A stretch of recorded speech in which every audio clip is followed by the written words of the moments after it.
ikaw ang magkocontrol ng buhay mo, ang Diyos na. Amen? I just want to read one verse. Amen? 28 minutes, stay with me. John chapter 3, verse 30. This is the verse that God gave me. John chapter 3, verse 30. Let's read. 1, 2, 3, come on, read.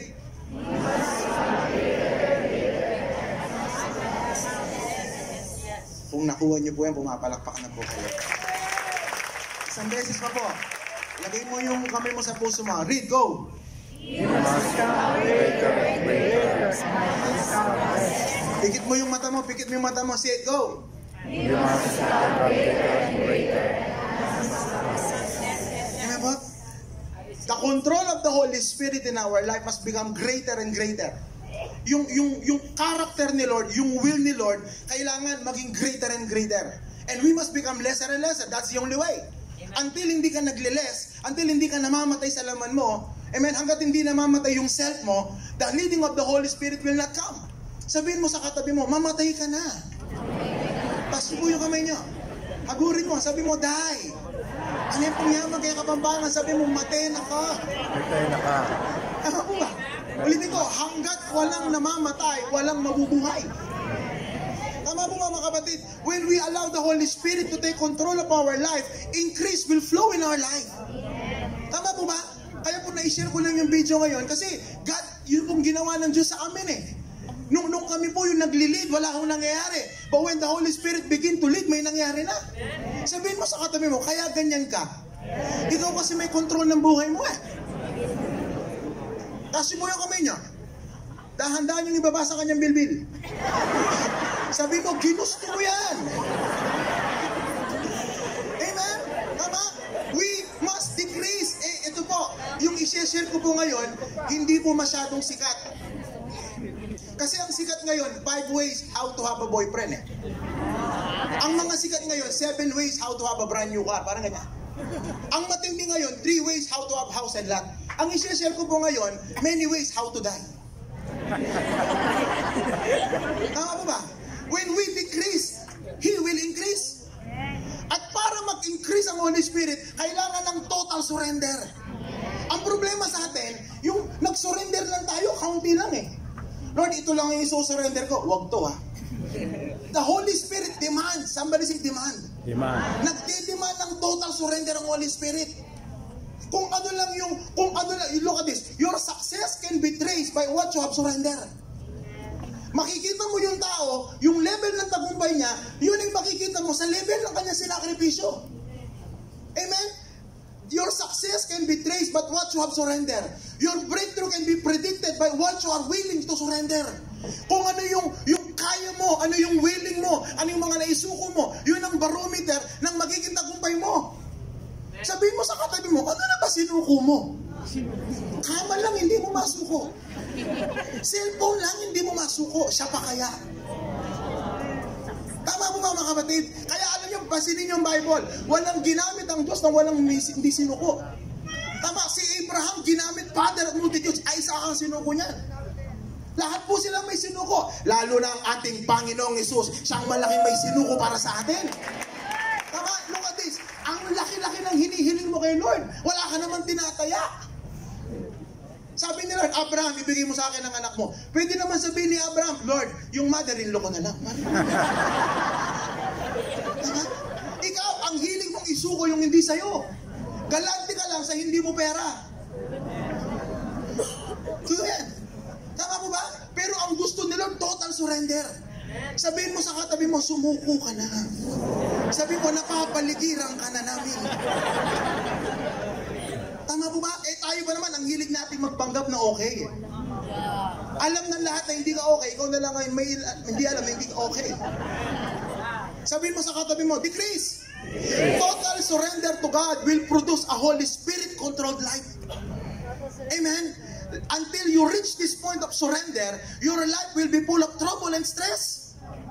Kaya ka lang nagkakahirap-hirap na ganyan, kontrolado mo masyado buhay mo eh. Amen? Kaya maraming trouble sa buhay mo, control mo yan eh. Ikaw ang may hawak na manibela eh. Hindi pwede magmaneho, dalawa may hawak, mababangga ka.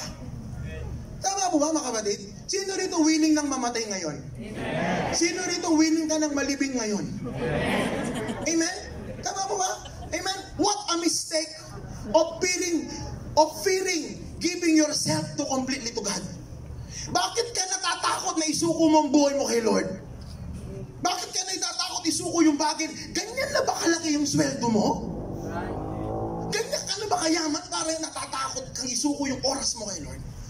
One of the greatest fear of many Christians, yung isuko ng buong buo yung buhay nila kay Lord. Lagi silang may plan A, lagi silang may plan B. Ayaw ni Lord dyan. Ayaw niya, and God, no one can judge you but only God. He knows. Alam niya kung talagang sumasagad ka.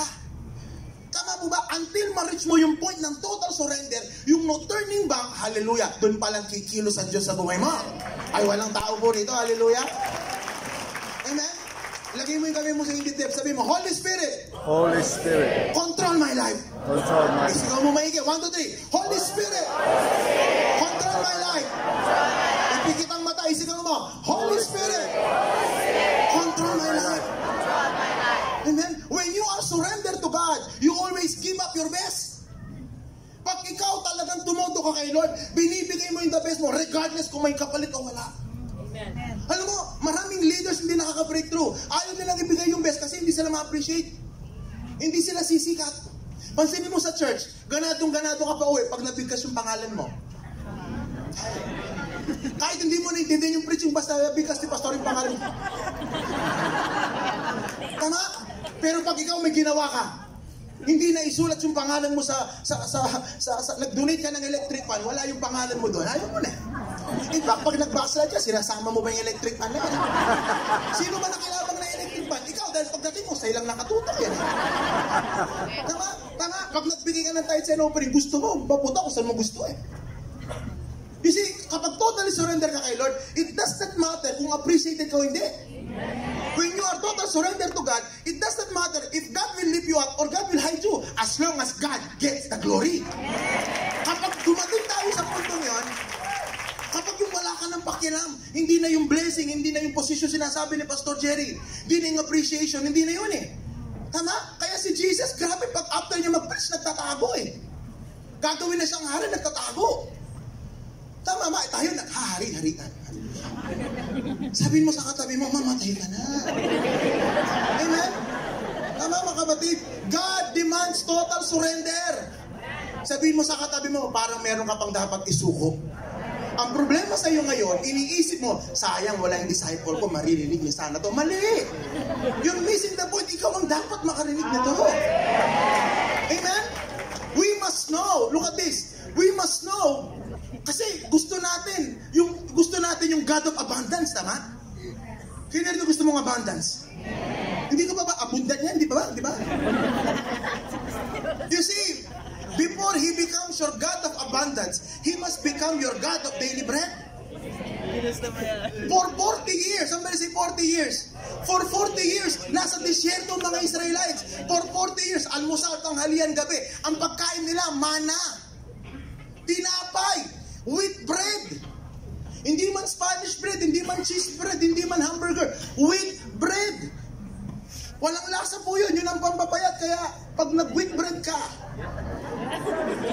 walang palaman yun. For 40 years. Pag gising nila, hindi na sila nag-iisip anong pagkain. Wheat bread. After nilang kumain, anong tanghalian? Wheat bread. For 40 years.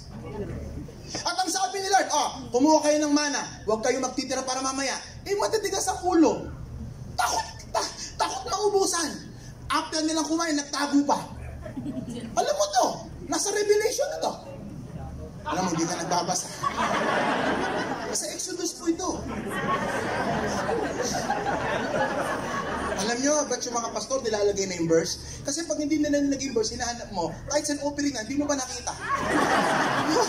Ganun kakatindi. Tama? Tama? Sabi niya, kung wala kayo ng kaya nyo kainin, huwag kayong magtatapo mamaya. Why? God is teaching them, I am a God of daily bread. Kung kailan mo kailangan, ibibigay ko, huwag ka... Ay, walang tao rito. Pasilin mo ngayon, nag-aalmusal ka pa lang. Ang lungkot mo, ano kaya lunch, ma'am? Nag-aalmusal ka pa lang.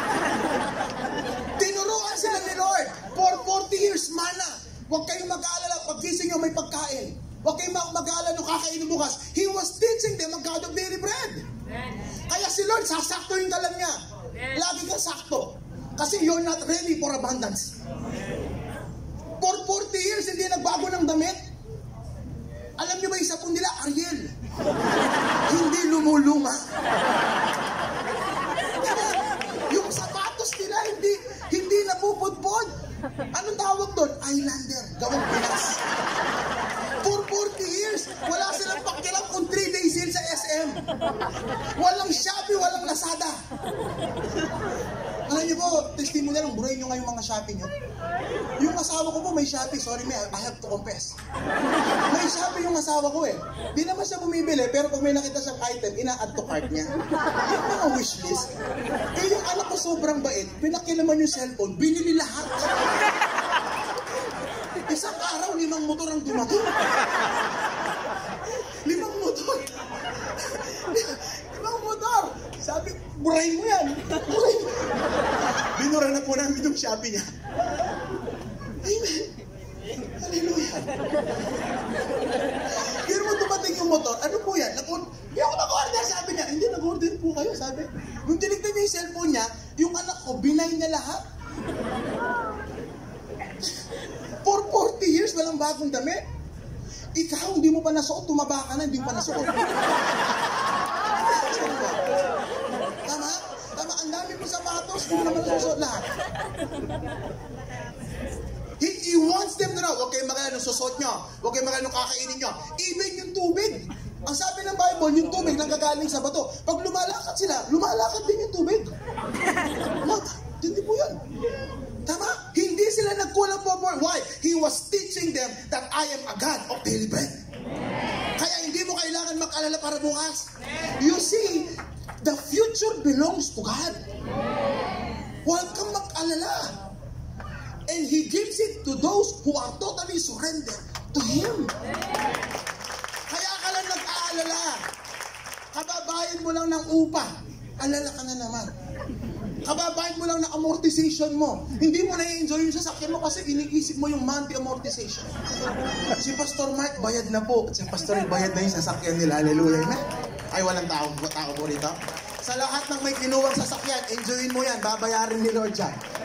Sa lahat ng may kinuwang bahay na binabayaran mo, matulog ka ng payapa, babayaran ni Lord yan. Sa lahat ng utang na hindi mo kasama si Lord, magbayad ka mag-isa dyan. Amen?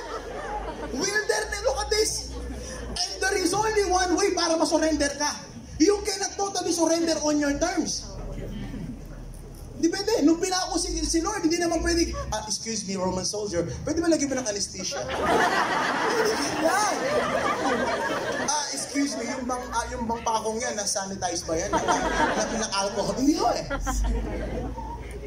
God, siya ang magde-decide paano kanya papatayin eh. You cannot be, Lord, dahan-dahan lang ha, Lord, please disciple with your grace, with your mercy, with your unfailing love. Hindi ganon. Ay, walang tao rito. Dadaling ka niya sa wilderness para mamatay ka. Ayaw niyo na eh. Sabi ko na yun sa'yo, I will teach you many ways how to die. Kasi pumunta ka rito para ma-encourage. Hindi ka encourage ni Lord. Because your character is more important than your comfort. Amen? Galit yung pinagdadaanan mong problema, huwag po kayo magalit. Galit kay Lord yan. At gagamitin niya yan para imoldihin ka. Gagamitin para ayusin ka niya.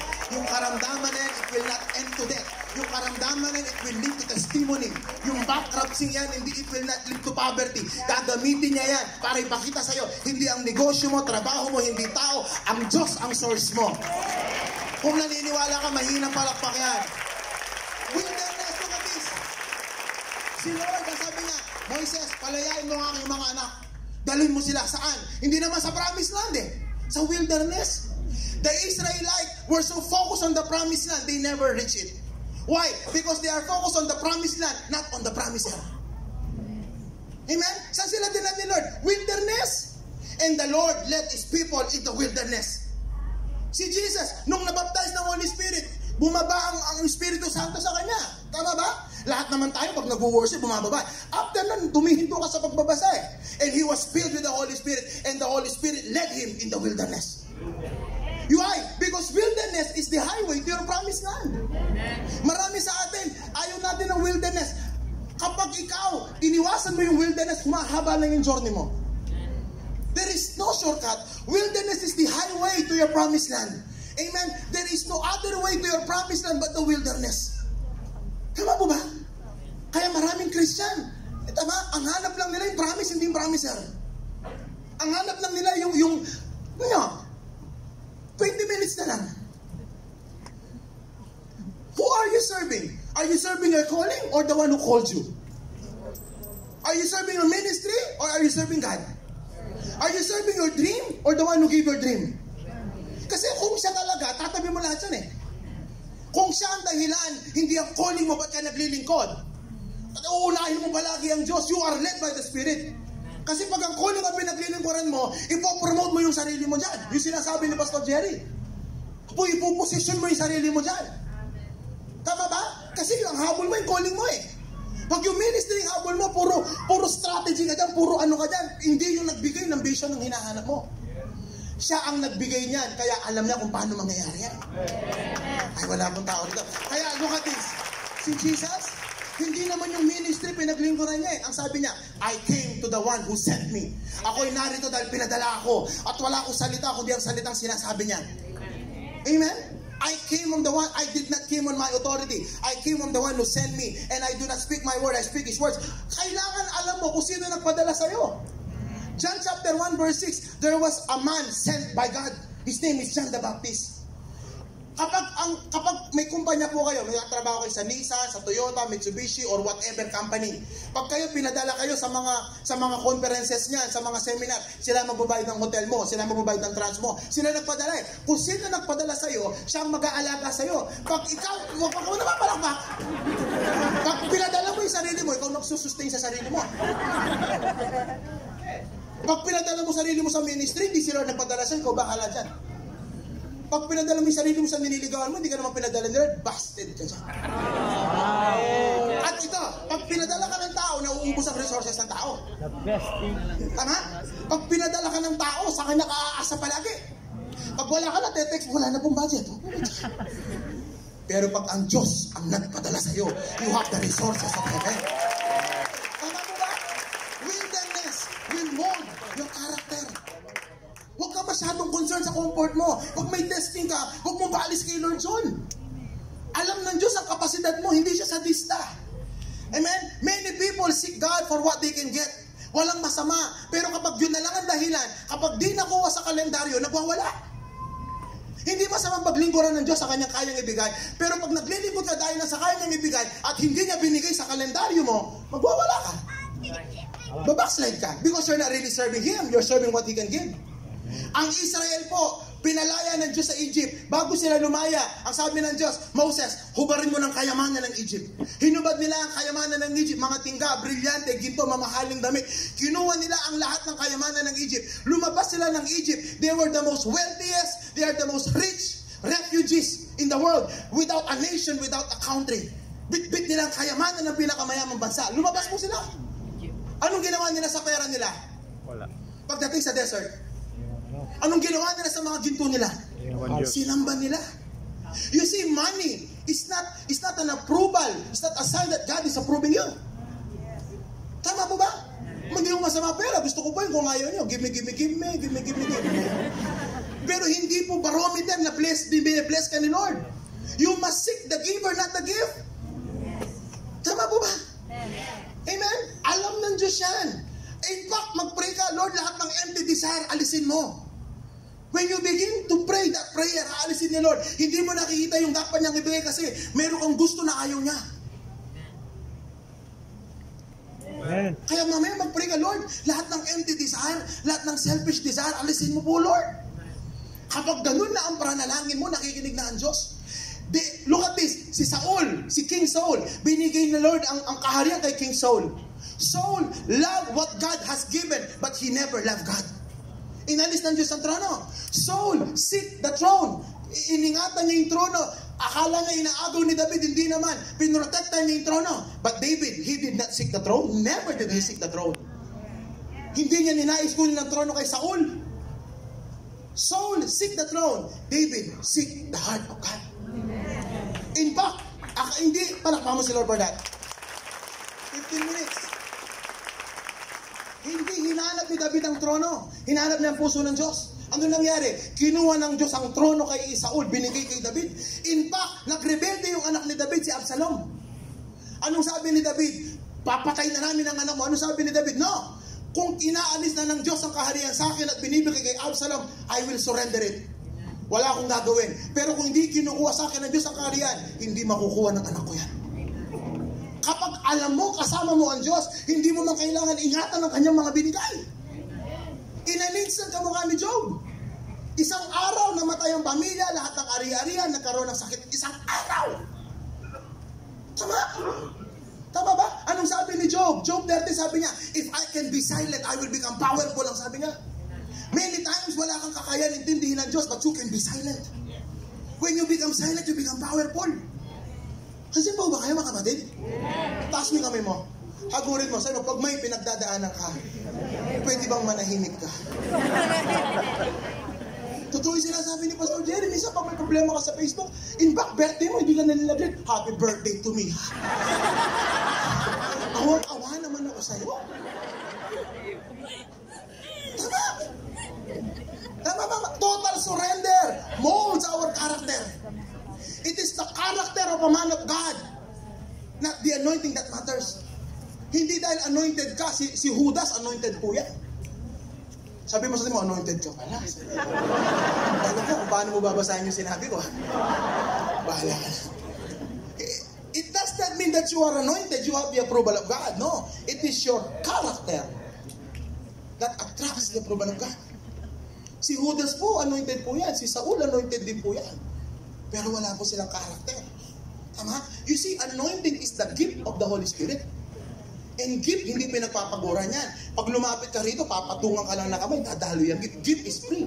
You don't have to develop it. Ibibigay sa yan. Impartation, wisdom, knowledge, understanding, mind, counsel, discernment, spirit. Gift mo yan. Pag nag-operate ka dyan, signs and wonders. In fact, sino ba nakakita ng matinding signs and wonders? Yung mga Israelites, ha? Nahati dagat, umulan ng wheat bread. Tama po ba? Meron silang ilaw, yung apoy. Tama? Tama? 10 plague ang nakita. Binago ba sila ng signs and wonders? Hindi. Matigas pa rin ang puso nila. Tama? A miracle will not change you. It is an encounter with the burning bush that will change you. Ay, wala pong tao dito. Character. Ano ba yung character? Yung gift, yung anointing, yun ang gift of the Spirit. Desire that. But before you desire the gifts, you are a dangerous person with an anointing without a character. Ano yung character? Yung character, yun yung fruit of the Spirit. Yan yung patience. Sabi mo sa'yo, meron ka ba niyan? Taas mo kamay mo nga. Pakipulot mo, nahulog yung bunga eh. Fruit, nahulog. Pakidikit mo ulit, dikit mo. Yan. Fruit of the Spirit, patience, love, kindness, meekness, gentleness, faithfulness, and long-suffering. You see, a seed, ang fruit, it has a process. Kailangan ilibing yan. A seed, kailangan mamatay yan. May proseso ang seed. Ang character, hindi na i-impart. Ang character, dinidevelop yan. And the only way your character will be developed is through the wilderness. Character is the fruit of the Spirit, cultivated, processed, and developed. Cultivated means growing. It takes time. Kaya delikado kang bigyan ng malaking blessing na hindi ka handa. Ay, Diyos ko po, ngayon pa lang eh. Biro mo, ngayon pa lang, second hand sasakyan mo kung makabusina ka. Kaya nga sabi nga ni Pastor William, buti pa yung sasakyan, born again, may verse eh. Yung driver, hindi. Totoo ba to? Totoo ba to? Marami daw mukhang Kristiyano, pero hindi talaga Kristiyano. Hagurin mo ka din sa alam ko, hindi ka to. God is more concerned on our character. Character is a result. Ang character is a result of testing and trials. Leaders, listen carefully. Leaders who are unrefined. Pag hindi ka na pino, unbroken, when success and power are given, it reveals their character. Pag ikaw binigyan ka ng posisyon, binigyan ka ng pera, binigyan ka ng power, nare-reveal ko sino ka. Hansa pa ba? Kailangan ma-refine ka, kailangan ma-broken ka, and blessing will not break you. Tama mo ba? Sino rito, alam mo, dinadala ka ni Lord sa mas mataas na level ng Kristyanismo. Kailangan ng mga tao ng modelo ng Kristyanismo. Kailangan nila ng totoong may apoy sa banal na Espiritu Santo. Tama ba mga kapatid? Kaya si Joseph, anong ginawa? Si Joseph, ang sabi sa Psalms, hinubog muna ang karakter niya bago binigay ang trono. Si Saul, hinubog muna inanoint siya ni Samuel, anointing yun eh. Pero dinidevelop muna ang karakter, ginamit si Saul. Nung nagpagtagumpay siya, hindi pa tapos, ginamit pa yung anak. Why? Every level of promotion demands a new level of testing. Tama po ba? Si Joseph, tines muna ng Diyos yan. Anong ginamit ng Diyos? Ginamit ng Diyos yung inggit, yung galit ng mga kapatid niya para i-promote siya. Alam mo, pag may galit sa'yo, may nainggit sa'yo, gagamitin ni Lord yung inggit, yung galit nila para i-promote ka. Ginamit ng Diyos yung kasinungalingan ng asawa ni Potiphar para i-bless siya. Ginamit ni Lord yung ungratefulness ng dalawang tinulungan niya para i-promote siya. Lahat, when you are totally surrendered to the Holy Spirit, lahat ng pangit sa'yo, hindi mo naintindihan. Anyway, ilan lang ang nakakaintindi sa akin din. Amen? Kinagiran, amen? You must learn to see the hand of God behind everything. Tignan mo ang katabi mo. Kailangan makita mo ang Diyos sa kamay, yung kamay ng Diyos sa Kanya. Bilang isang pastor, pinipilit ko makita yung kamay ng Diyos sa mga makukulit na member. Pag hindi mo nakita ang kamay ng Diyos na may ginagawa pa sa kanila, maiinis ka, mapapatay mo sila. Same sa asawa at anak mo. Pag hindi mo nakita, hindi pa tapos ang Diyos sa kanila, magagalit ka. Pag hindi mo nakita ang kamay ng Diyos sa nangyayari sa'yo, magbabackslide ka. Tama? Biro mo, sariling kuya ni Joseph, binugbog siya. Inggit eh. Sariling kuya niya, galit sa kanya. Ginamit ng Diyos yung inggit at galit ng mga kapatid niya para dalhin siya sa Egypt. Tama? Ginamit niya yung pagsisinungaling ni Potiphar, wrongly accused, para i-promote siya. Lahat ng gagamitin ng demonyo sa'yo, if you are totally surrender, gagamitin, wala yung tao dito. Come on. Sabihin mo sa katabi mo, magbago ka na. Si Jacob, 10 minutes na lang po. Si Jacob received a promise, but it required total surrender. Lahat naman po tayo may promise eh. Lahat po tayo may promise. Ang tanong, ano na ba sinuko mo? Ulitin ko, your success can be predicted. You're not yet successful. Amen? Your success can be predicted, but what you are willing to sacrifice. In fact, tanungin mo lahat ng mga mayayaman, matatagumpay, ministry, negosyante, pamilya, isang sasabihin nila yung kanilang mga sacrifices. We are a generation na hindi na nagmamahal na sacrifice. Si Abraham nag-sacrifice. Si Isaac nag-sacrifice. Si Jacob walang alam sa sacrifice to. Naka-receive ng promise si Abraham. Ipinasa kay Isaac. Tama? Si Jacob walang pinagpaguran nito. Kaya ganun ang ugali. Anong ginawa ni Lord? Di ba siya minog? Sabihin mo sa katabi mo, Jacob ka pala. Tama mga kapatid? Somebody say total surrender. Amen? Asa kaya ang sabi ni Jesus, sabi ni John the Baptist, he must become greater and greater. And I must become less and less. As total surrender, paniwalaan niyo po ako, laging hindi parehas ang gusto niyo ng Diyos. Laging hindi parehas. You must learn to depend on Him. Amen? Kapag ikaw nag-surrender ka nila, what will you expect God to do in your life when you are surrender? Amen? Kapag ikaw nag-surrender, ito mangyayari sa'yo, barrenness will be destroyed. Ay, wala pong nakarinig. Barrenness will be destroyed. Yung lahat ng baog sa'yo, wawasakin ni Lord. Spiritual barrenness. Hindi ka makapamunga sa ministry. Baog ang spirituality mo, hindi namumunga ministry, hindi namumunga gawain. Amen? There is a spiritual attack on the womb of the church. Yung ministry mo, physical mo, barren. Literal mo, financially barren. Yan, marami. Pagurin mo yung katay mo, sabihin mo, barren ba yung wallet mo? Sabihin mo, wala kang wallet. Lahat ng barrenness, emotional. Do you know, 92% of the churches don't grow anymore? 92% po ng mga simbahan sa Pilipinas hindi na lumalaki. 8% na lang ang growing at nandito sila sa loob ng simbahan. Wala akong tao rito. Yung mga pastor, yung mga leader, mga disciple na nag-grow, nandito sa loob ng kwarto nito. Why? Sila kasi yung nagpe-pray. Sila yung nagpapabago. Amen? Mahinang palakpak yan. Ano? Si Hannah, total surrender ng anak. Si Sarah, look at this. Pag hindi ka nag-total surrender, humahaba. Sabi ni Lord, Abraham, magkakanak ka kay Sarah. Nainip si Sarah. Anong ginawa kay Sarah? Sabi ni Sarah, sa'yo na tong kasambahay ko, si Hagar. Sabi niya, tinulungan si Lord. Anong nangyari? Nagka-problema sila. Dinagdagan ba naman ng flesh? Can you write this down? Let God worry about your Jeremiah 29:11. Amen? Hayaan mo mag-alala si Lord kung paano niya gagawin yung pangarap niya sa'yo. Just flow, just obey. Ay, wala pong tao dito. Amen? Tama ba mga kapatid? Amen? Kaya nung nag-total surrender na si Sarah at si Abraham, doon pa lang nanganak. Barrenness can be destroyed when you allow the leading of the Holy Spirit to control you. If you want to become fruitful in every area of your life, you need total surrender to the Lord. Tama, lahat ng gagawin mo dapat galing sa Panginoon. Kapag mali na ang pananaw, mali na ang galaw. Tama, pag ang tingin mo hindi mo kaya, mali na pananaw mo, hindi mo talaga kaya. Pag ang pananaw mo, ganyan ka na lang talaga. Mali pananaw mo eh. Tama? Kaya sabi niya, Gideon, my mighty warrior, ay ako po'y mahina, maling pananaw, kaya mali galaw niya. But a burning bush moment with the Lord, babaguhin niya yung pananaw mo. Heaven and earth must agree to produce an increase. Kailangan magkaisa ang langit at ang lupa para mag-produce an increase. And that is total surrender. Declare mo, sabi mo, I am not barren. I am not barren. One more time. I am not barren. One more time. I am not barren. Kaya mamaya, prophesy to your dry bones. Amen? Ito po, kalansay na. Hindi may sakit, hindi 50-50. Kalansay na, na-cremate na. Buto na lang eh. Pero nung nag-prophesy, nagkabuo-buo yung buto.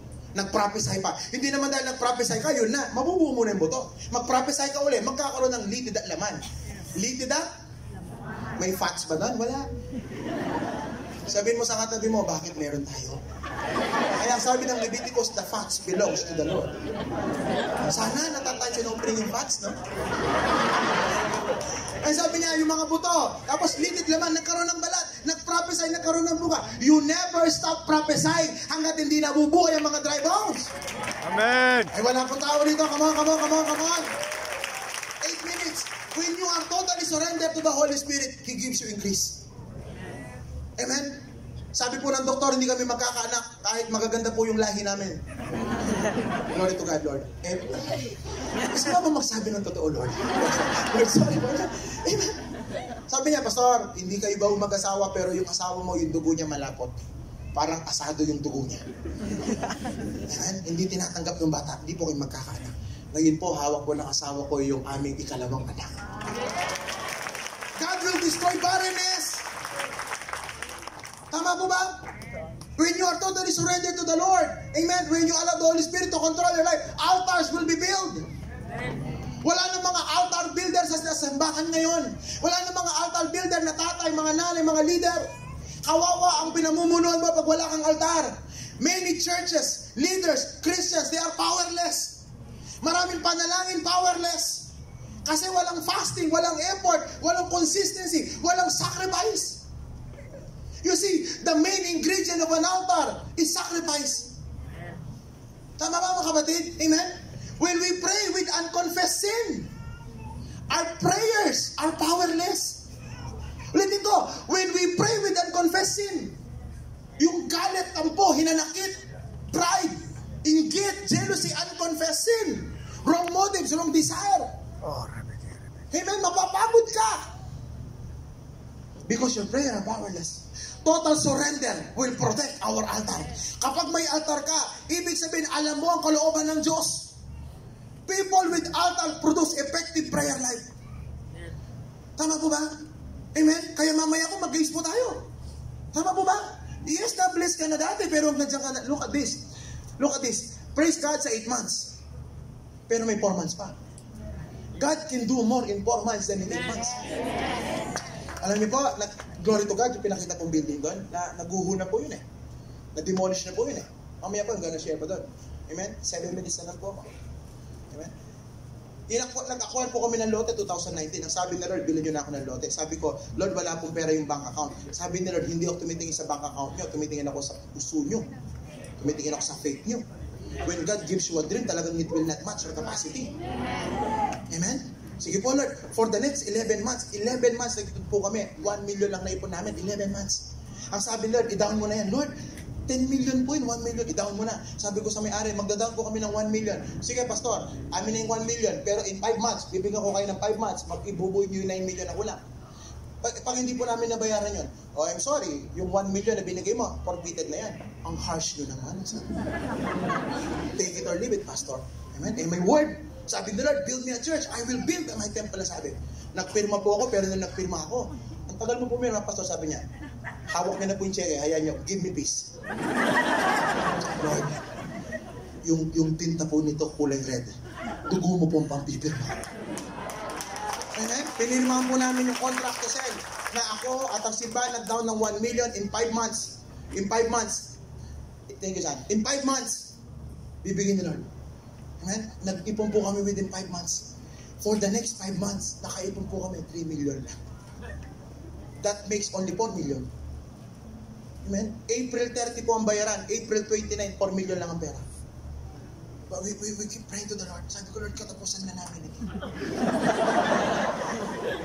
Lord, magtatago na po ako. Sasama na po ako sa mga NPA. Wala na po akong mukhang mayarap sa simbahan. Sasabihin po nila, ako po'y bula ang pastor. Nakakahiya, Lord, baka mag-backslide ang mga nakakakita sa atin, Lord.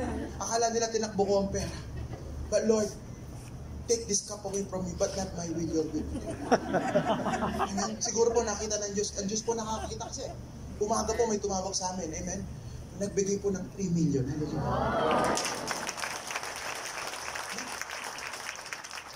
4 million plus 3. 7 million pa lang. We keep praying to the Lord. Amen? Bigla po may tumawag. Sabi niya, Pastor, nakakita ng Diyos ang puso mo. Pakidala nga yung bank account. Hindi man po kami nagkita nito. Tapos sabi niya, magpapadala ako ng 3 million. You see, nag-ipon kami 11 months, 1 million. Nag-ipon kami 5 months, 3 million. Pero si Lord, one day, 6 million ang binigay. You see, God can do more than you can do at kaya nang mas higitan ang sama-sama nating lakas if we will totally surrender to Him. At ito na din, pinagpray ako ni Pastor Jerry. Sabi ni Pastor Jerry, Lord, i-bless mo po si Pastor Gerald, anointing of Joseph. Padala mo po siya ng mga big fish, mga mayayamang tao na submissive, masunurin, may puso sa'yo. Ayaw namin yung mga mayayaman, Lord, na pag sila'y nagbigay, gusto nila kontrolado lahat. Alam niyo po, praise God, nangyayari po yun. Yung mga nagbigay po sa amin, isa lang ang pakiusap. Ayaw po nilang ipagsabi. Why? Baka daw lumapit kayo.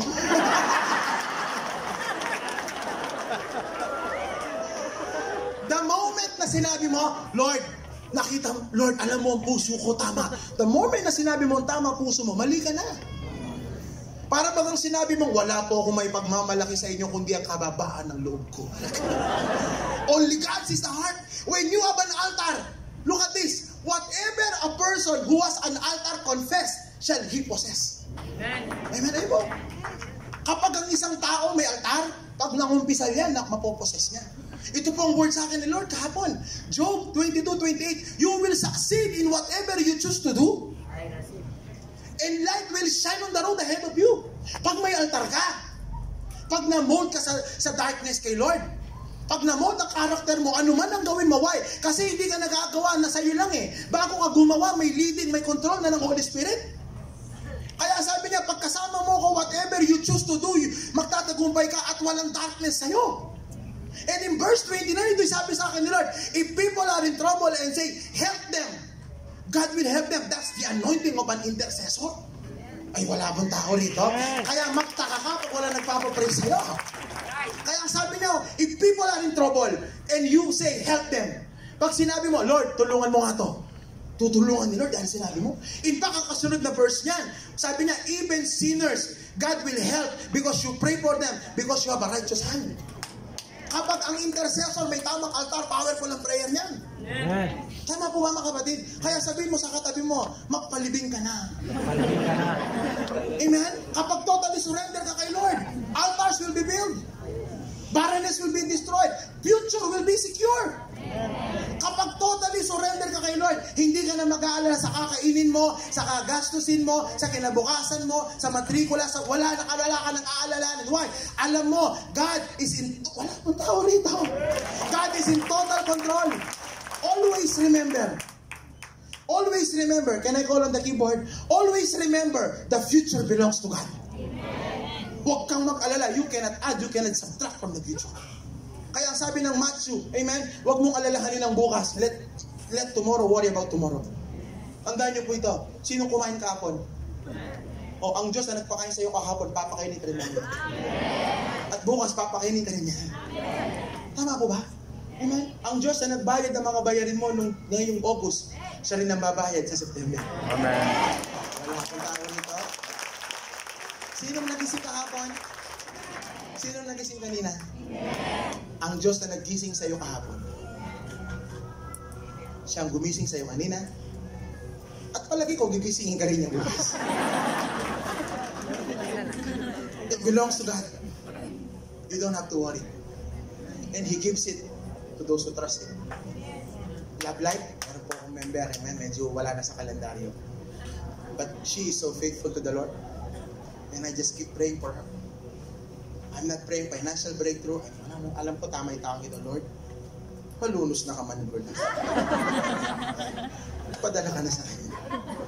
Ngayon po, nagkakadevelop na. Kasi you don't have to worry about anything. Patapos na po ako, 5 minutes. Kaya ka lang nag-aalala. Kasi wala kang tiwala kay Lord. One time, sabi ni Pastor Jerry, sino pong may utang dito? Nagtaasan ng mga kamay? Akala nila, pag-pray sila ni Pastor Jerry? Sabi ni Pastor Jerry, kaya may utang ka, wala kang self-control. Nagbabaan mo. Wala pong masama sa utang na kasama ang Diyos. May utang na hindi kasama ang Diyos. Ano yan? Bumili ka ng cellphone. Bumili ka ng damit. Pero may utang na kasama ang Diyos. Pagdating sa negosyo, iba yan. Tama po ba? Iba po yan. Kapag ikaw nagtitiwala ka kay Lord, hindi ka mapapahamak. Parang lang, pero hindi. Peace and security comes with absolute surrender to the will of God. Amen? Kapag ikaw talagang suko-suko ka kay Lord, hindi ka mag-aalala. Kaya lang po tayo nag-aalala ministry, kasi akala natin ministry natin. Kaya lang tayo nag-aalala sa vision, akala natin vision natin. Kasi if you send yourself, you will provide for yourself. You will maintain yourself. If people send you, you will depend on the one who sent you. Nagkakaintindi mo ba na? Amen. But when God sends you, kahit ilibing ka na ng 3 days, bubuhayin ka pa rin ng Diyos. Kasi po yung namay mo, agurin ng dahan-dahan yung katay mo, sabihin mo, you don't need to worry about tomorrow. Agurin mo siya, sabihin mo, babayarin ni Lord. Agurin mo, babayarin ni Lord. Sabihin mo sa katabi mo, yung iniinom mong maintenance, agurin mo, huling inom mo na yan.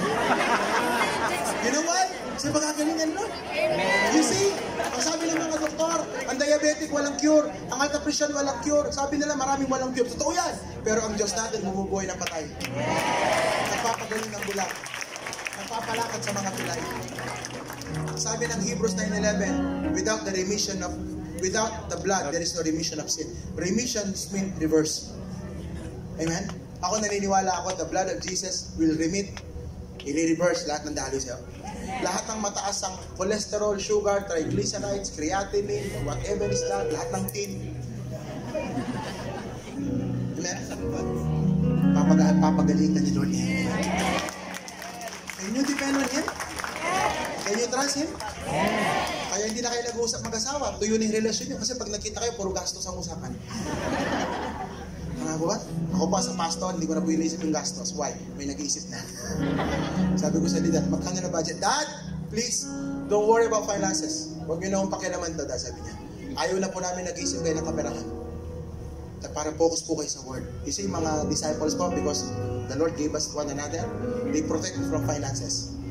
The more na wala akong alam sa finances, the more safe ako as a pastor. Kami po mag-asawa, everyday I pray, Lord, ilayo niyo po kami mag-asawa sa kasalanan sa pera. Kasalanan sa lustfulness, Lord.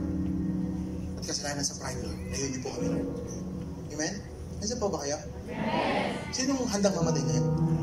And lastly, faith will be strengthened. Saan pwede ba yung I worship you, my God? Faith will be strengthened. When we are totally surrendered to God, it strengthens our faith. Amen? Kailangan dumating ka sa puntong yon. Wala ka ng option B. It is only God. A strong faith, look at this, a strong faith has the anointing to bind and to loose. Kapag may faith ka, totoo yung sinabi ni Pastor Ray. Amen? Hindi ka nakikiusap sa demonyo. Demonyo, please, hirap na ako, tama na. You don't do that. Demonyo, please, alisin mo na to yung kirot. Demonyo, please, alisin mo na yung kahirapan. Magbabago na ako, demonyo, please, please. Demonyo, please, huwag mo na gawing adik yung anak ko, please. You don't do that. Demonyo, tantanan mo na yung disciple ko, hindi siya makapag-win souls eh. Hindi ka nakikiusap sa demonyo, pinapalayas ang demonyo, tinatalian ng demonyo, inaapakan ng demonyo. You see, in Jesus' name, with all humility, sabi sa akin ni Lord Gerald, I have given you the anointing to demolish arguments. Literal po. Yung pong inakwal na loting binigay sa amin ni Lord, isa po siyang motel dati. 3-story po siyang motel. Isa po siyang abortion din. Naging abortion clinic po siya. Naging drug den po siya. Naging inuman po siya. Naging sex den po siya. Amen? Naging patayan din po siya. Talagang demonic yung lugar. As if 40 years na po siya. Wala pa po kaming mga simbahan noon. Wala pa po mga simbahan sa Fernando. Nandun na. Marami siyang sinirang buhay. Marami siyang pinatay. Amen? Pero what, you know, yung mga akala mong hindi gagamitin ni Lord, when you begin to allow God to lead you, He's gonna lead you to a place where He wants to redeem it. Amen? Inikutan namin yung lugar. We just prayed. Akala ng mga tao may sayad kami. Sabi niya, sayang yan, kasanting na. Hindi niya, sayang na. Umiikot lang po kami. Kaya kung ako sa inyo, pag nakita mo yung crush mo, hallelujah. Jesus name. Jesus name. Ikutin mo! Effective! O kaya, kunin mo yung utang mo, ilagay mo sa harapan, ikutan mo. Pagtulog yung asawa mo, ikutan mo! Habang umiikot kami, Lord, in Jesus' name, mabibili po namin ito. Lord, sabi mo po, I will build my church. Sabi mo, you will give us the keys. Whatever we bind, we shall bind. Whatever we release, we release. Not even the gates of hell will prevail. Ngayon po, sabi sa akin ni Lord Gerald, I just want to share. I have given you the anointing to demolish. You have the power to demolish arguments, strongholds, entry points, curses, death, sickness, poverty. You have it, sabi niya. It's not enough to demolish. And also giving you the anointing to establish my kingdom. Everywhere we go, we establish His presence. Kaya sabi ni Pastor Jerry, pag dumating kayo, yung mga demonyo nagtatalbukan. Everywhere you go, the anointing will be released this morning. That you will have the power to demolish arguments. Pagdating mo sa bahay mo, wala ng demonyo. And you have the power, the anointing to establish the kingdom of God. Kasi po ba kayo, ngayon po, nag-iba na po. Totally po, wala na po siyang first, second, and third. Nag-iba na po siya. Eh, wala pang tao dito. Noon po, hindi po nila kami pinapansin. Ngayon, ang dami po, kontratista mo pumupunta doon. Tinatanong po, Pastor, ganun. Sabi po sa akin ni Lord, nag-ikot ako. Sabi ko, Lord, na-demolish na. Sabi sa akin ni Lord, Gerald, hanggang ground zero. Lord, anong ground zero? May poste pa sa ibabayan, hukayin mo. Bakit, Lord? Sabi ko, yung ugat. Yung ugat niyan, sabi niya, alisin mo. Maglalagay ako ng bagong ugat. Hallelujah. Amen? It's gonna put a new roots. Yung ugat ng diabetic, alisin niya, karamdaman, poverty, barrenness, pride. You see? Gusto mo ng breakthrough? You have to die. You wanna die? That's pride. Pride. Somebody say pride. One more time. One more time. One more time. You see, pride has no place in holy ground. Sin, greediness, lustfulness, bitterness, offense, self-will, self-love, they have no place in holy ground. Holy ground is your heart. And your heart is your secret place.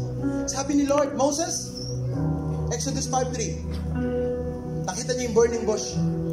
Take off your sandals. For this is holy ground. Pwede bang alisin yung mga sapatos niyo? Remove your shoes. For this is holy ground. We are on holy ground. Amen. This is your burning bush moment. Wala po tayong ibang gagawin. John chapter 3 verse 30. Amen. That He must become greater and greater. And we must become lesser and lesser. Ang shoes symbolizes yung sarili po natin lakad. Yung shoes, marami po yan. Marami ng pinanggalingan yan. Yung shoes ang magdidikta sa kapupunta. But now, let's think of our sandals. Susot po natin yung gusto ni Lord sa buhay natin. Amen? Amen? And we're gonna pray, we're gonna worship Him. After that, amen, the Lord told me to release the anointing to demolish and the anointing to establish. Everywhere you go, opisina, trabaho, eskwela, ministry, you have the anointing, amen, to demolish the work of the enemy and to establish the kingdom of God. Pagagalingin ka ni Lord sa anumang sakit karamdaman mo. Amen? Sino handa nang mamatay? Stand up, lift your hands. Come on, lift your hands. Lord, wala na po kaming lakad.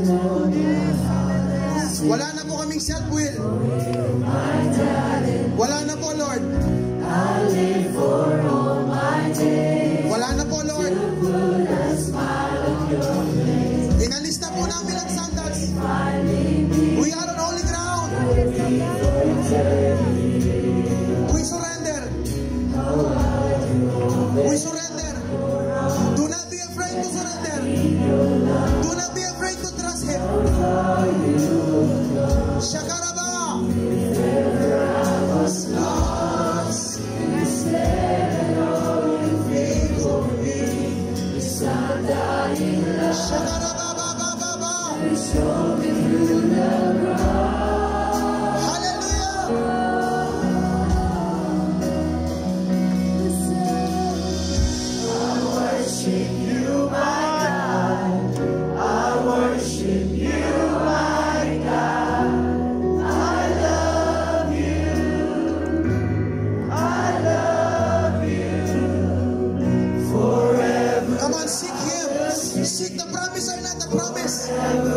Seek the dream giver, not the dream. Seek the giver, not the gift. Sakaraba, karaba, karaba, baba. Sakaraba, baba, baba.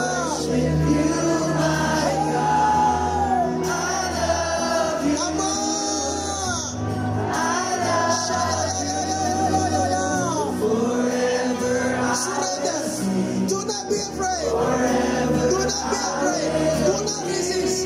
Do not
demolish right now.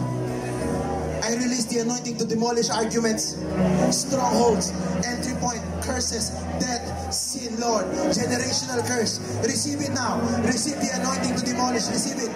Not by feelings, no, by faith. Receive it now from the Holy Ghost. Not from men, not from me, but from Him. Receive it now. Receive it. Kung tinanggap mo yung anointing na to, begin to demolish arguments now. Now. Wasakin mo yung dumadali sa pamilya mo. Wasakin mo yung dumadali sa kalusugan mo, sa finances mo, sa ministry mo. Kung alam mo tinanggap mo yan, destroy it now. Use your anointing. Use it now. You have it. Demolish entry points. Demolish pride, sickness, diabetic, o alta presyon, mga cancer, sakit, karamdaman, tampo, addiction, sexuality, lahat ng pangit na sexuality, pride, bitterness, destroy it. Mga sumpa, now. If you receive it, yung paghihiwalay ng mag-asawa, pagbubuntis ng wala sa oras, lustfulness, yung nakikita mong dumadaloy sa simbahan, sa cell group mo, sa pamilya mo, you have the anointing now. Demolish them. Demolish anything that comes against you and God. Demolish anything that comes against the knowledge of Christ. Demolish now, in Jesus' name. Touch your heart. Demolish that old heart. Demolish now.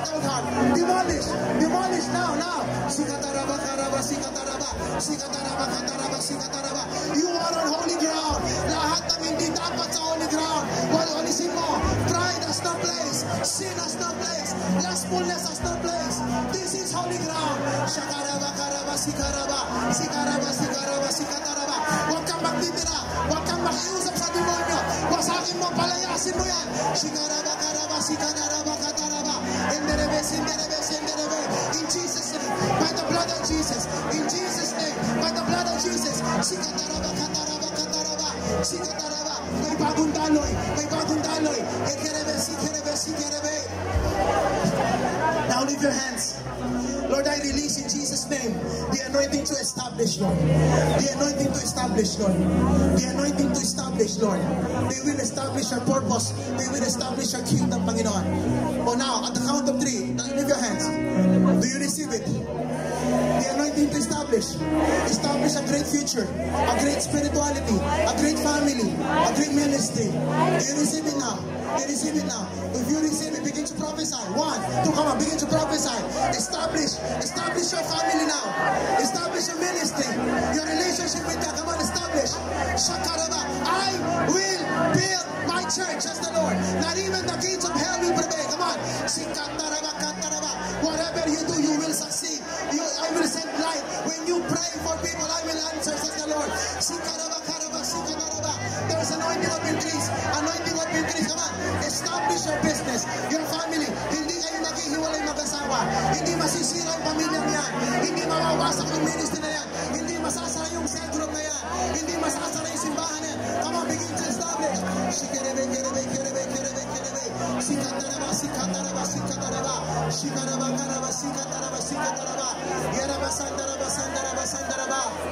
For the last time, just worship Him. Just lift your hands.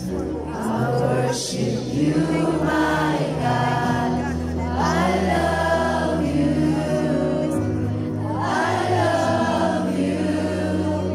Forever I will sing. Forever I will be with you. I'll be with you. I worship you, my God. I worship Ama, you, my hindi po kamay ng tao. I love you. Ngayong umaga, Panginoon, ipatong niyo po ang kamay niyo sa aming mga ulo.